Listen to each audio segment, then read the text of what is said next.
Hello दोस्तों, नमस्कार। Welcome to DSL cold chain private limited. और मैं Pradeep Lathwad, CEO and founder of DSL cold chain private limited.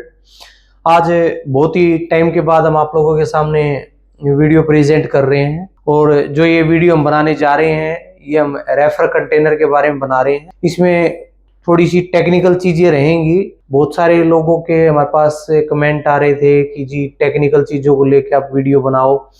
तो अभी आज की जो वीडियो बना रहा हूँ उसमें मैंने आपको पहले एक वीडियो बना के दिया है, जिसमें मैंने बताया कि हम जो पैनल बनाते हैं वो जो कंटेनर बनाते हैं वो दो तरह के होते हैं।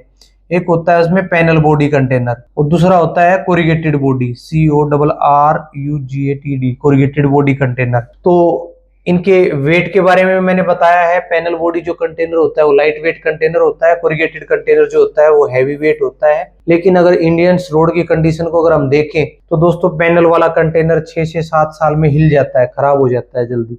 और अगर एक्सीडेंटल भी देखें तो अगर पैनल पे किसी भी प्रकार की कोई भी चीज हिट करती है तो पैनल बॉडी कंटेनर जल्दी टूट जाता है या जल्दी खराब हो जाता है। वहीं कोरिगेटेड कंटेनर की अगर हम बात करें तो कोरिगेटेड कंटेनर अगर भगवान ना करे कभी रोड पे चलते टाइम पलट भी जाता है तो डैमेज के चांसेस बहुत ज्यादा कम रहते हैं। बहुत ही हैवी अगर डैमेज है, मतलब बहुत ही ज्यादा तगड़ा एक्सीडेंट है तो कंटेनर को नुकसान होता है। अदरवाइज कंटेनर में हमने कई बार देखा है दोबारा से पेंट कराओ, कंटेनर रेडी टू यूज हो जाता है। अब दोस्तों कोरिगेटेड कंटेनर में मैं बात करूंगा कुछ टेक्निकल स्पेसिफिकेशन पे। पूरी मार्केट में जो लोग कंटेनर बनाते हैं उसमें मटेरियल अलग अलग तरह का यूज होता है। जो सबसे लोहे की अलग अलग वेराइटी होती है, इसमें मैं आपको बताता हूँ। जो सबसे पहली होती है उसको वो होती है HR, जिसको हम हॉट रोल बोलते हैं। सेकंड होता है CRC, जिसको हम कोल्ड रोल बोलते हैं। फिर थर्ड आ जाता है इसमें GI, गैल्वेनाइज्ड आयरन। बहुत सारे लोग गैल्वेनाइज्ड आयरन की भी गाड़ियां बनवाते हैं कंप्लीट। फिर इसमें नेक्स्ट आ जाता है PPGI, pre painted galvanised iron. इससे भी अगर हम ऊपर जाते हैं तो फिर इसमें आ जाता है आपका डोमेक्स। डोमेक्स के बाद इससे नेक्स्ट स्टेप पे जाते हैं, इसमें फिर आ जाता है राकोल्ड। राकोल्ड का आपने दोस्तों देखा होगा, अपने घरों में गीजर और हीटर यूज होता है तो उसमें जो सीट लगाते हैं वो राकोल्ड की होती है। और राकोल्ड की सीट के अंदर टेंजाइल स्ट्रेंथ भी बहुत ज्यादा होती है और टेम्परेचर सहन करने की क्षमता भी इसमें बहुत ज्यादा होती है। मीन्स ये आप देखते हो ना, पानी जब वो बोलता है तो 70 डिग्री से अबव बोलता है। तो इसमें मतलब सीट में जो टेंजाइल मतलब क्षमता होती है वो -10-20 डिग्री सहन करने की क्षमता भी है और +70 डिग्री भी सहन करने की क्षमता है। अभी मोस्टली ज्यादातर जितने भी रेफर कंटेनर बनते हैं, पूरी ऑल ओवर इंडिया की मैं बात कर रहा हूँ, ज्यादातर लोग ये वाले मटेरियल यूज करते हैं, ये वाले 3 मटेरियल। लेकिन हम डीएसएल कोल्ड चेन में जो कंटेनर बनाते हैं वो हम कंटेनर मोस्टली ज्यादातर कंटेनर हम 80% कंटेनर हम डोमेक्स पे बना रहे हैं। डोमेक्स यूज करने का दोस्तों एडवांटेज मैं बताता हूँ कि क्या एडवांटेज है। तो दोस्तों हम कंपैरिजन कर रहे थे CRC शीट के बीच में और डोमेक्स के बीच में। तो मैंने जो लोहे की आपको क्वालिटी बताई थी, पहले HR होता है उसको हॉट रोल बोलते हैं, सेकंड आते हैं CRC, इसको कोल्ड रोल की सीट बोलते हैं। तो कोल्ड रोल की जो 8x4 की सीट है, इधर भी मैंने साइज सेम लिया 8x4, इधर भी सेम लिया 8x4 की। 8x4 की अगर सीट की बात करें तो इस सीट में वजन होता है 29 किलोग्राम और वहीं पे डोमेक्स में वजन आता है 23 किलोग्राम। तो एक तो आपको जो आप रिफर कंटेनर बनवाओगे, रिफर कंटेनर आपको मतलब लाइट वेट चाहिए, क्योंकि कंटेनर के अंदर वजन बहुत ज्यादा पहुंच जाता है। तो उसको वजन को नियंत्रित करने के लिए हम ज्यादातर डोमेक्स की सीट इसलिए यूज करते हैं कि वजन कम आता है पूरे कंटेनर के अंदर। ओवरऑल 32 फीट कंटेनर की बात करें तो एक सीट में मान के चलो 6 किलो का डिफरेंस आ गया, तो 200 किलो तो सीट में डिफरेंस आ गया वजन में। अगली बात करते हैं हम दोस्तों इसकी टेंजाइल स्ट्रेंथ की।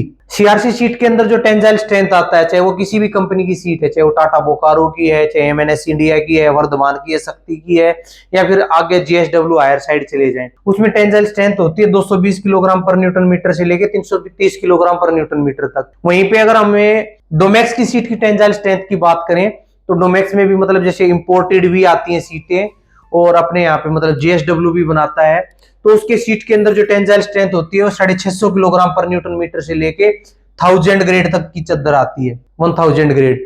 तो 1000 ग्रेड की चद्दर तो रेयर चांस होता है, कोई कोई ही यूज करता है, क्योंकि मोस्टली मार्केट में लोगों को प्राइस भी देखना रहता है। अगर प्राइस की बात करें तो आज के टाइम में 110 रुपए 115 रुपए किलोग्राम मतलब रेट है 1000 ग्रेड की चद्दर का।